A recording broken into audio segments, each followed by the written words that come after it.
welcome back into the Walkthrough Game Day show presented by Mountaineers Now, a Sports Illustrated Fan Nation channel. I'm Schuyler, Callihan, and joined with me, former West Virginia running back and my co-host of the Walkthrough Game Day show, Eugene Napoleon. And Gene, the Mountaineers are on a two-game win streak, 2-2 on the season after defeating Towson and then coming back last week. And on Thursday Night Football in Blacksburg, they hold on to the Black Diamond Trophy by beating the Hokies 33-10.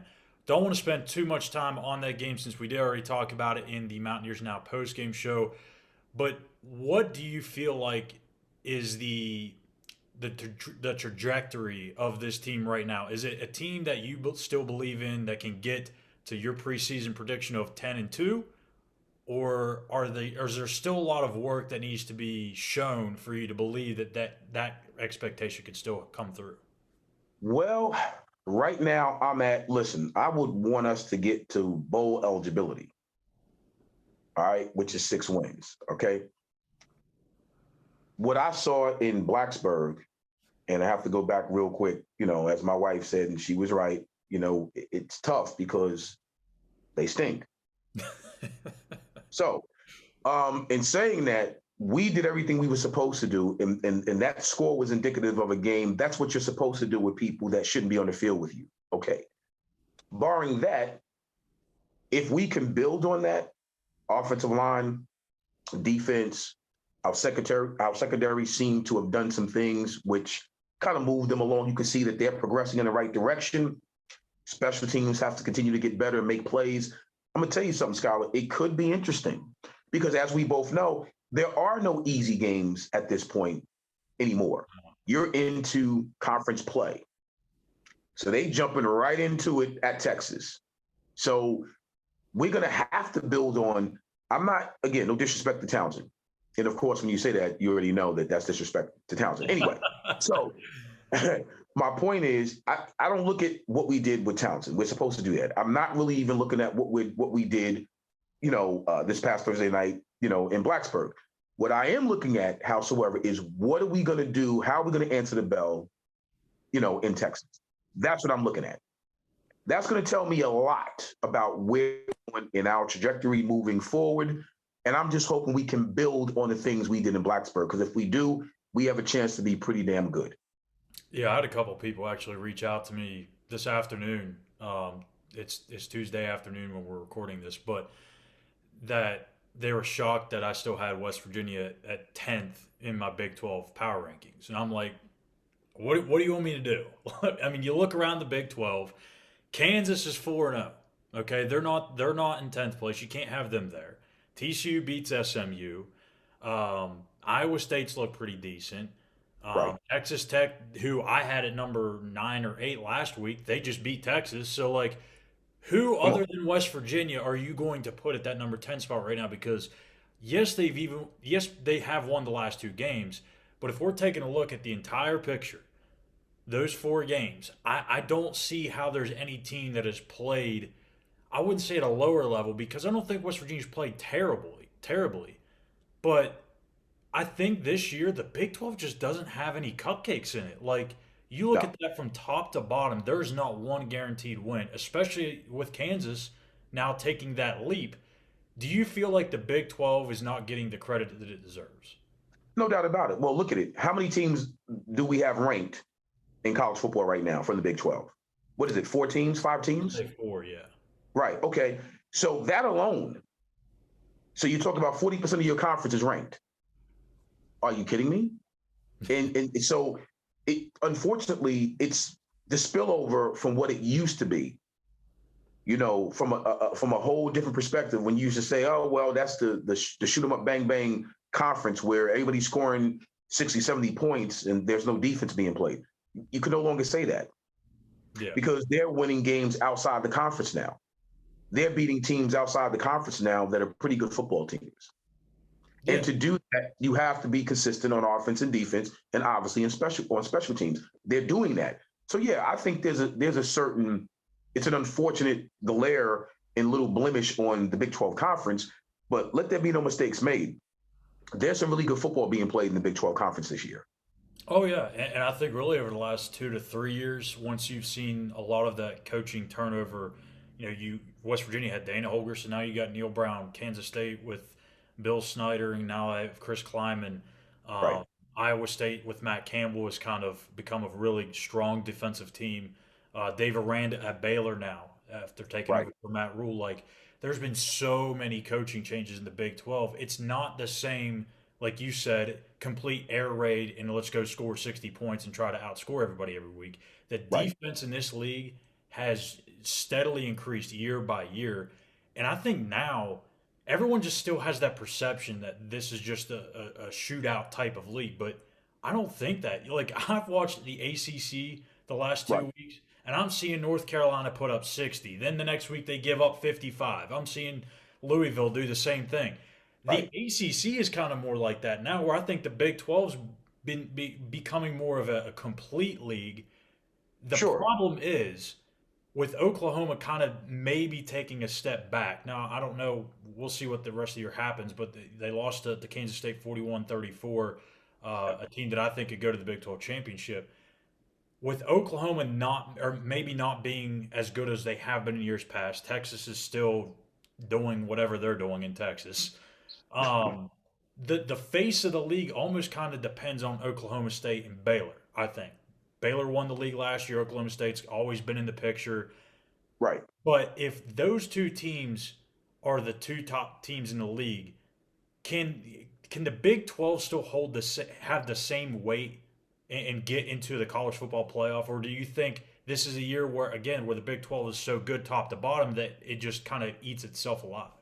Well, you kind of cancel yourself out. Unfortunately, and I do mean this. Okay. What you just said is a mouthful about the perception around college football in general, right?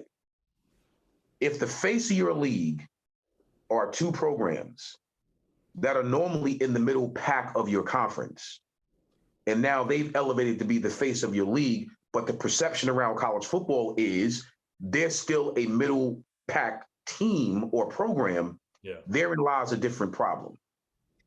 You can't say, okay, well, the best two teams in our league, if you go from top to bottom, is going to be Oklahoma State and Baylor. Okay? Because the perception is, well, wait a minute. Okay, that should be, I hate this term. You know, I hate this term. Well, the blue bloods of the league is Texas and Oklahoma, right?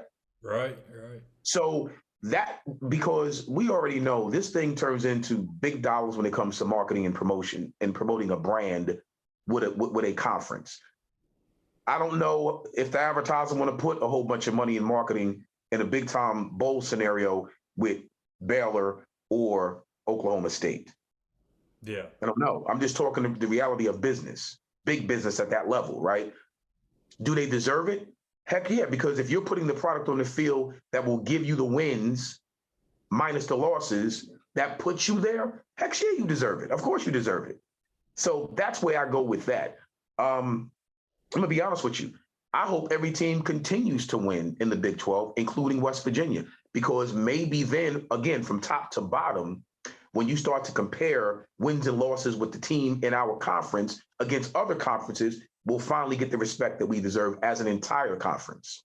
Yeah, and kind of the reason I wanted to talk about all of this is because how this week's opponent, Texas, is going to be leaving for the SEC potentially next year or the year after. So to me, I think just again the overall general perception is that Oklahoma and Texas are the face of the Big 12, and that once they leave, the Big 12 is going to take a major hit.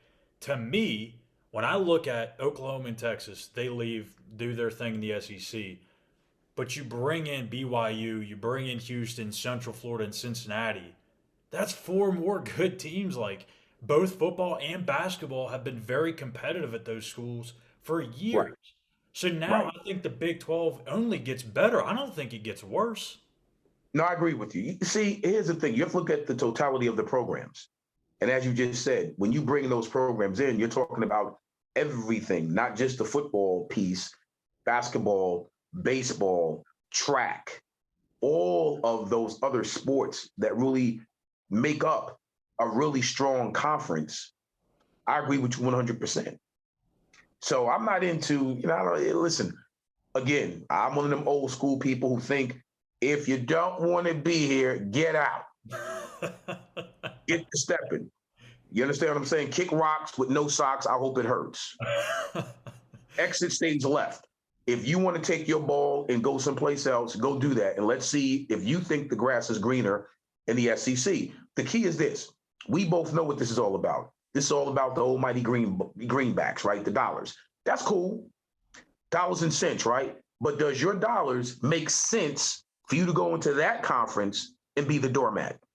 Yeah, I mean that's kind of what Chris and I have said since this move went down. I'm like, okay, you're gonna make all that money, but you're making it a much more difficult path to get to the college football playoff in the SEC than you would in the Big 12. Now, again, those guys probably don't care about it because they just want the money. But Right. when you get down to the nuts and bolts of this thing, I mean, the Big 12 again, it's not a terrible league, but if you go from that league to where you're expected to be the top of the league, and like in Texas's instance, you're struggling to be that good, what do you think's going to happen when you go to the SEC? It's going to be even worse. So We know what's going to happen when you go to the SEC. You know what's going to happen. oh yeah, they're going to be until Tennessee this year. That's what Texas is going to turn into. They're going to be that big brand program that's going to struggle to find ways to win, and it's going to be a constant issue. So I don't know, but that's enough of the Big 12 talk. I want to get into the running back situation in West Virginia because obviously you played running back in West Virginia. You played some in the AFL as well. I want to get your take on this because this is a very interesting situation that the Mountaineers have right now. You've Right. got Tony Mathis, who is your assumed starter, but you Right. have this freshman phenom in CJ Donaldson, who just seems like every time he touches the ball, makes good things happen. First downs, big plays, touchdowns. He is on pace to finish for the third most rushing yards by a true freshman in school history, behind only Avon Right. Warren and Steve Slayton. On top of those two guys, you have another guy named Justin Johnson Jr., who just came out of nowhere last week and against Virginia Tech ran for 83 yards and a touchdown on 11 carries. So, as a team last week, WVU ran for 218 yards on 46 carries, averaging 4.7 yards per touch. This is something that the Mountaineers have not had in a very long time.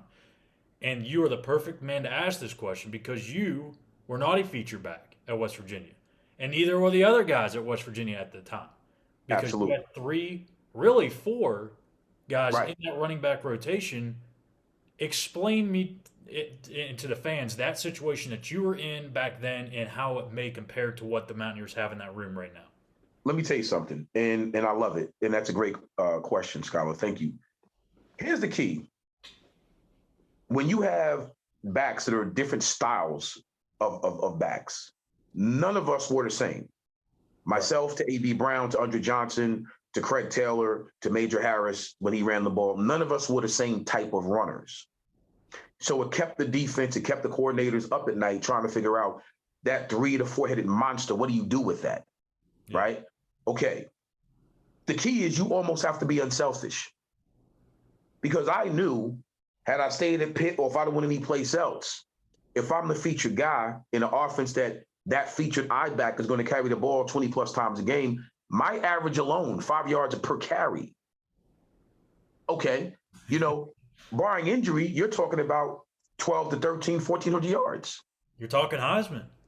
You understand what I'm saying? So in that case, we were unselfish and we understood that was the rotation. So in this case, that's a great problem to have, if you even want to call it a problem. You got 3 backs in that running back room at WVU right now that are all fully capable of being featured backs. And guess what? Here's how that works. When you're in the game, you are the featured back. Yeah. That's the mentality that you have to have. You can't be selfish. You are the featured back because you're bringing something to that offense when you're in there that's different than the other guy.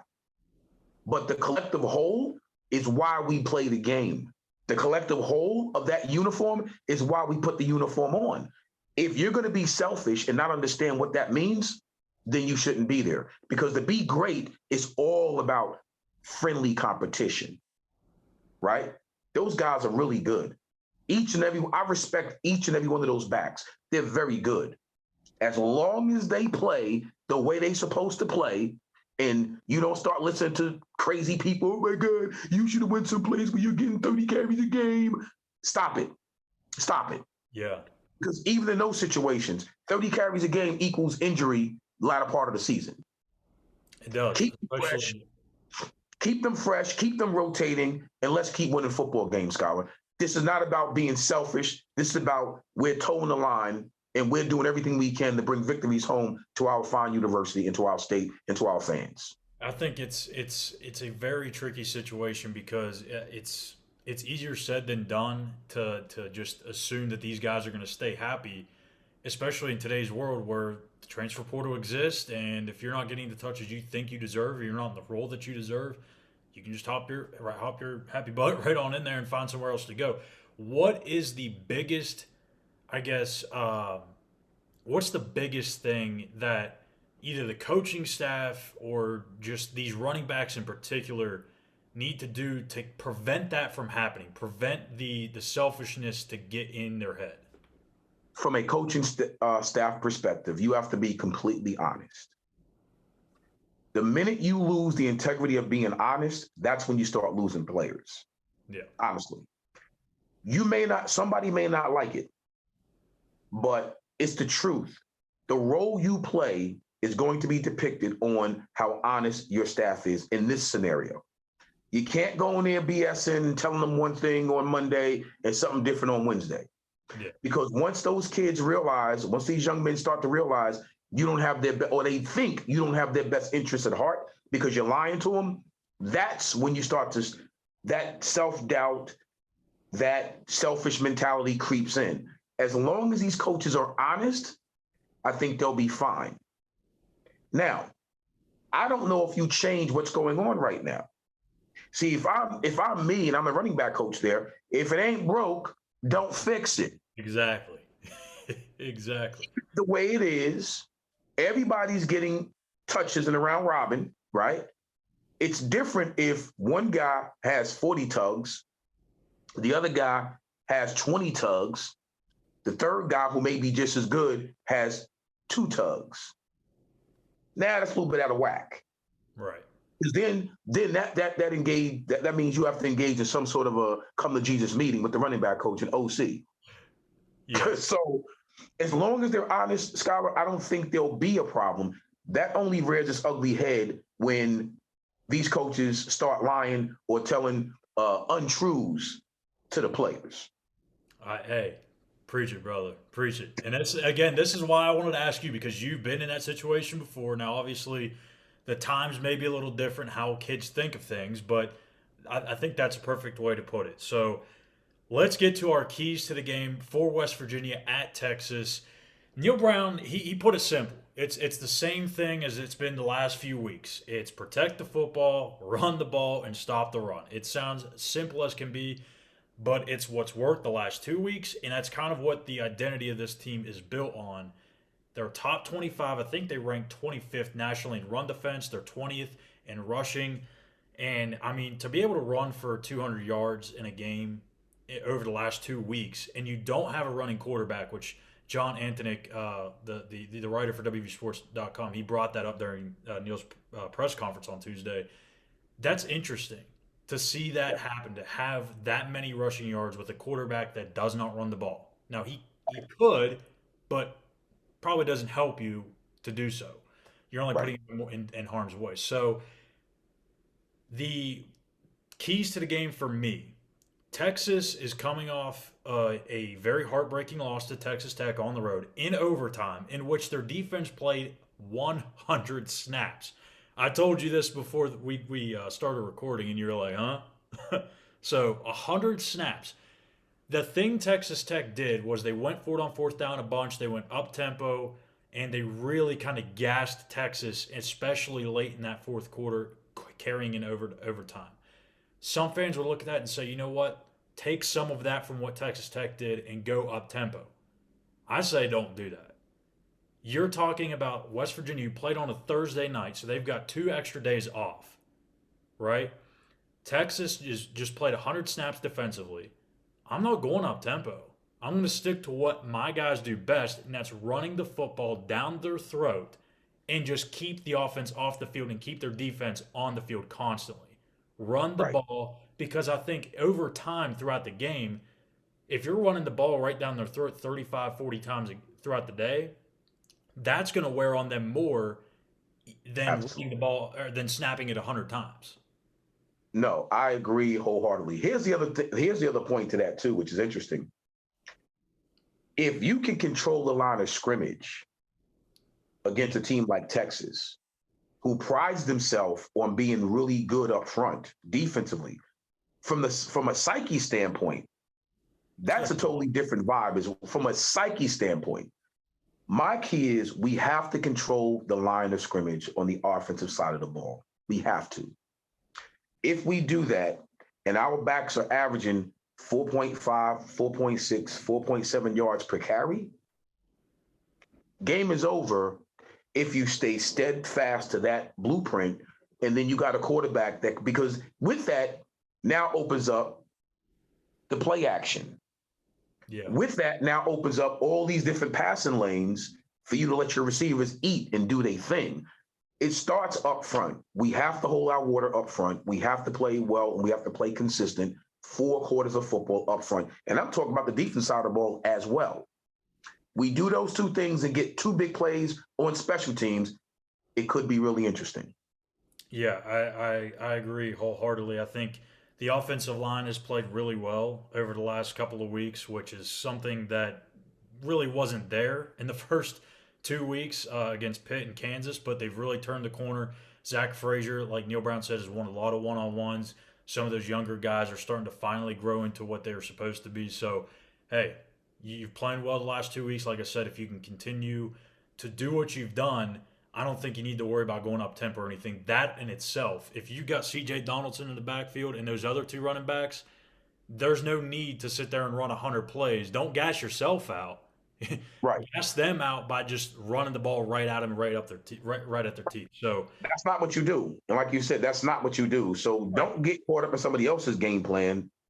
Manufacture your own game plan and stay consistent with it. Yep, and that's it. So there's our keys to the game: West Virginia at Texas. And now is our favorite time of the show, at least for some of us, as Gene likes to always rat on me for where I'm at in the DVN Pick'em standings. It is time for the DVN Pick'ems. Last week, Gene and I both went 3-2, so now that puts Gene at 13-7 on the season and puts me at 11-9. And I have a feeling that this could be a make or break week for the standings. We may see a lot of shifting here. So let's go ahead and get to it. Number 7, Kentucky at number 14, Ole Miss at noon on ESPN, a top 15 SEC matchup. Man, this is a good one. It really is. I'm going to go with Ole Miss here. I love Jackson Dart, the quarterback. I think they can score. Kentucky is a little one-dimensional right now, where I think Ole Miss is more balanced. I'm going to go with the Runner Rebs. Who you got, Gene?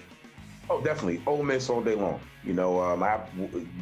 Between my son and myself, we happen to know one of the coaches on that staff. We respect him. I'm going to go with Ole Miss on this one. Now into the Big 12. Number 9, Oklahoma State at Baylor. Number 16, 3:30 on Fox. This is a big, big game, Gene. Very big game for the Big 12 and the implications maybe regarding the championship game later on this season.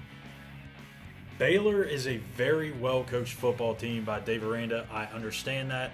But, man, I got to go with the more experienced quarterback, the more experienced offense. I'm going with Mike Gundy, Spencer Sanders, Cowboys. Right. Okay. Listen, even though I have my Dallas shirt on, Cowboys, it ain't the same Cowboys, but look here now. This is the reason why you're 11-9. Oh, here we go again. Here we go. No.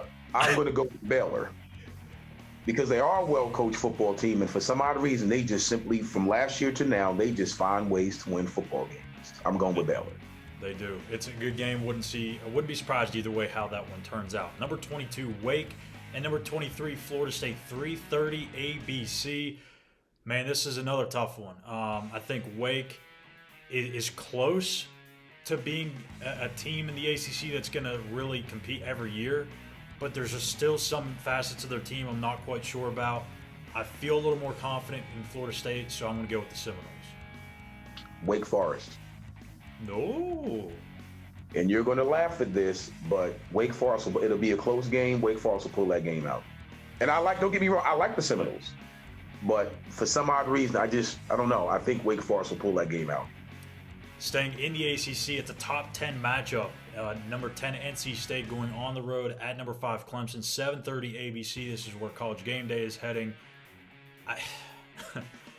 NC State is a good team, but I think they're a little overrated right now. They haven't really played anybody. No Connecticut doesn't count. No East Carolina doesn't count. No Texas Tech doesn't count. Clemson rolls. Listen, blasphemy. You make sure you hold on there, youngin'. I'm going to tell you right now. No, I agree with you 100%. Clemson rolls. I was going to say, Gene, like, you ain't going with the Wolfpack, right? Golly. So, Clemson rolls. Clemson rolls. And now for the game that we are all here for, West Virginia at Texas, 7:30 on FS1. Mountaineers, Longhorns. Is this the last time that the two will face for the foreseeable future? We'll find out. Here's what Neil Brown had to say about this week's matchup. Look forward to Saturday night down in Austin. A lot of respect for that brand in the team. So I think it starts with Sark. I think he's as good a play caller as there is in college football. Quarterback, whoever plays, they're going to play at a high level at quarterback. Bijan Robinson, I think, is probably as good or better than any college football player in the country. And then you have Worthy. You know, Worthy was freshman All-American last year. He can take the top off of it, can really run. Defensively, they have a lot of veterans playing at a much higher level than when we saw them last year. I think it starts up front. They go 6 deep at defensive tackle, you know, and that's just not heard of. I think if we hold on to the ball, we can stop the run and run the football. We got a chance against anybody we play. All right, Gene, here it is. West Virginia at Texas. Again, 7:30 FS1. The Mountaineers 2-2 on a 2-game winning streak. Texas falling again to Texas Tech last week in overtime, 37-34. I don't want to do this, Gene, but I'm going to do it. I'm going with Texas. Okay. I think the road is going to be a little tough for West Virginia. And coming off, again, they handled the environment great in Blacksburg. But going to Texas at night is going to be a little bit different. And I think, especially being on the road 2 weeks in a row, Texas is going to come off of that loss to Texas Tech playing ticked off and motivated. They got the best running back in the country, maybe the best player in the country, Bijan Robinson. That was the big problem for West Virginia last year. They couldn't stop the run against the teams that ran the ball really well. Right. I think this is going to be a big problem for them. Bijan Robinson going to have a big day. Texas wins it in a close one. Okay, so when Coach was at Troy, yes, for a few games each year that Troy won, that they had no business winning, I'm going to throw my hat. I'm going to put all my chips on the West Virginia side, and I'm going to say it's going to be one of those games where people don't expect West Virginia to show up and win, and they will win, including you, and that's why you're 11-9. I think it'll be a game that West Virginia can win if they do the things that they play the way they're supposed to play. I believe that we get a close victory. It'll be close, but I think we win by 3. Win by 3. See, this is a week for me that's going to tell me whether to believe or not to believe in Neil Brown and this football team. I think these next couple of weeks are going to be very crucial, especially with Baylor coming up on deck. And you got Texas Tech, who Neil Brown has yet to beat. So it all starts this week with Texas, though. They've got to focus in on this game, take care of the rest later. That's going to do it for the Walkthrough Game Day show. For Eugene, Napoleon, I'm Schuyler Callihan. Be sure to hit that subscribe button on YouTube at Mountaineers Now. You can follow us on Twitter at Mountaineers Now, me at Callihan _ and Eugene at Napoleon _ Eugene. Don't forget, we'll be back here on Saturday after the game for the Mountaineers Now post-game show. We'll discuss the game against Texas. We'll get a little bit of a sneak peek to the next game as well. So until then, take care.